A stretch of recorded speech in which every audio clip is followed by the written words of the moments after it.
सुश्रुत के अनुसार गर्भ की परिभाषा।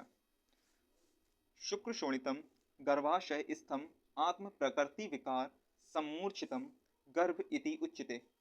तम चेतनावस्थितम वायुर्विभजति तेज एनम पचति आपः क्लेदयन्ति पृथ्वी संहन्ति आकाशम विवर्धयति एवं विवर्धिता।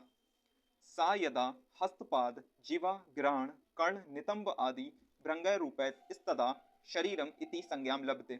इसको हमें 3 पार्ट में पढ़ना है। एक तो पहला पार्ट यहाँ से यहाँ तक हो गया इसका, दूसरा वाला यहाँ से लेकर यहाँ तक, और तीसरा वाला यहाँ से लेकर यहाँ तक। ये सुश्रुत संहिता में है, 5वें चैप्टर का तीसरा श्लोक है। तो हम इसको पहले डिफाइन करते हैं कि हमें किस तरीके से इसको, अब हमें इसकी व्याख्या किस तरीके से करनी है, और वो भी सिर्फ श्लोक देख के ही। तो पहले हम इसकी व्याख्या देख लेते हैं, फिर उसके बाद मैं समझाता हूँ किस तरीके से हमें इसे श्लोक से इसकी व्याख्या निकालनी है। शुक्र मतलब स्पर्म, शोणित ओवम। जब ये गर्भाशय में संयोग इनका होता है तब उसमें आत्मा 8 प्रकृति में हमारी आ जाती हैं। एक तो अव्यक्त, दूसरी महान, तीसरी अहंकार और 5 तन्मात्राएं, मतलब कि 1 2 3 ये हो गई और 5 तन्मात्राएं, तो 5 3 8 हो गई ये प्रकृतियां। और 16 विकार, 16 विकार में हमारी 11 इंद्रियां आ जाती हैं और पंच महाभूत, 11 5 16, और इन सबका संयोग होता है तब उसे गर्भ कहते हैं। और ये डेफिनेशन यहाँ तक का जो है सिर्फ इन 2 लाइनों का अर्थ है। जब शुक्र और शोणित गर्भाशय में संयोग होता है इनका, तब आत्मा और 8 प्रकृतियां, 16 विकार, इन सब के संयोग को हम क्या बोल देते हैं? गर्भ बोल देते हैं। ठीक है, अगली लाइन पे जाने से पहले हम देख लेते हैं 8 प्रकृतियां और 16 विकार होते क्या हैं। 8 प्रकृति में हमारे पास सबसे पहले तो 1 अव्यक्त, नंबर 2 महान, नंबर 3 अहंकार और 5 तन्मात्राएं।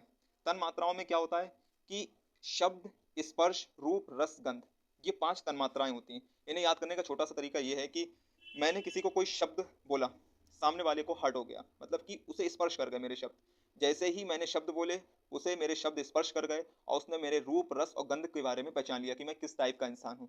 मैंने उसे शब्द बोला, मैंने उसे कुछ भी बोल दिया, उसे मेरे शब्द स्पर्श कर गए और सामने वाला मेरे रूप, रस और गंध के बारे में जान गया। दूसरी चीज, 16 विकार क्या होते हैं? 16 विकार में हमारे आते हैं एकादश इंद्रिया, मतलब 11 इंद्रियां। 11 इंद्रियां में हमारी 5 ज्ञान इंद्रियां होती हैं। हम इसे ज्ञान इंद्रियों को इस तरीके से याद रखेंगे: आंख, आंखों की तरफ इशारा करके; कान, कानों की तरफ इशारा करके; नाक की तरफ इशारा करके; जीभ और त्वचा, ये हमारी ज्ञान इंद्रियां हैं। जब हम इनसे किसी चीज को देखते हैं, स्पर्श करते हैं, तब हमें ज्ञान हो जाता है, तो हम इन्हें ज्ञान इंद्रियां बोलते हैं। और कर्म इंद्रियां, हाथ, पैर, मुख, लिंग, गुदा, हम इनसे जो भी अपना काम लेते हैं तो वो हमारी कर्म इंद्रियां हो गई। हाथ पैरों से हमने कोई कर्म किया, वो हमारी कर्म इंद्रियां हो गई। मुंह से हमने किसी के लिए अच्छी बात बोल दी, वो मेरी मुख की कर्म इंद्रियां हो गई। लिंग और गुदा द्वार। अब दूसरे पैराग्राफ का हम देखते हैं, तम चेतना वस्थितम। पहले इसका अर्थ देख लेते हैं, बाद में हम इसकी व्याख्या करेंगे। इसका अर्थ है, उसमें चेतना का वास हो तो वायु उसे विभाजित करती है, तेज इसे पचाता है, जल क्लीनता मतलब ढीलापन इसमें पैदा करता है, और पृथ्वी इसे सहनम कठोरता उत्पन्न करती है। ठीक है, और आकाश द्वारा विवर्धन आता है। विवर्धन का मतलब होता है आकार में वृद्धि आना।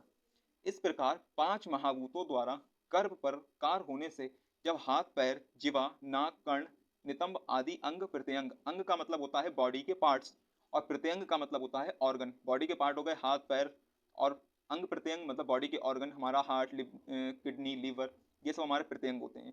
प्रत्यंग का निर्माण होता है तब उसे शरीर कहते हैं। आइए देखते हैं अब उसे श्लोका को। तम चेतना वस्थितम, तम का मतलब हो गया उसमें, चेतना वस्थितम मतलब चेतना का वास होता है। वस्थितम को हम बोलेंगे वास होना।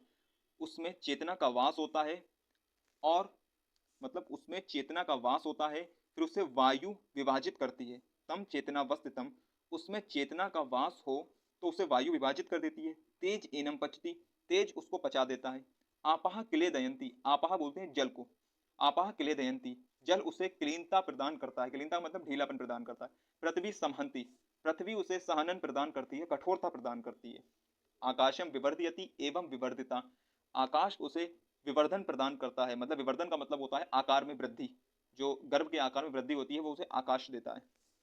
सा यदा, इस प्रकार पंच महाभूतों का द्वारा गर्भ पर होने से, अब हमने ये लाइन हम इसलिए जोड़ेंगे क्योंकि देखो चेतन कहाँ गया, तेज, 1 2 3 4 और 5, ये हो गए हमारे पंच महाभूत। पंच महाभूत में हमारा एक आ जाता है हमारा सबसे पहले तो वायु, नंबर 2 तेज, नंबर 3 आप मतलब जल, नंबर 4 पृथ्वी और नंबर 5 आकाश। ये हमारे पंच महाभूत हैं। जब हमने ये पैराग्राफ कंप्लीट कर दिया, इसके बाद हम एक लाइन जोड़ेंगे कि इस प्रकार पंच महाभूतों द्वारा गर्भ पर कार्य होने से, अब ये पंच महाभूतों का गर्भ पर कार्य हुआ तब क्या क्या बनना शुरू हुआ। सा यदा, जब हाथ पैर जीवा, जीवा का मतलब हो गया जीभ, ग्रहण का मतलब हो गया थ्रोट, कर्ण का मतलब कान, नितंब तो जानते ही हैं, भृंग रूपैत इस तथा शरीरम इति संज्ञाम लभते, जब कर्ण नितंब आदि अंग प्रत्यंगों का निर्माण होता है तो उसे शरीर कहते हैं।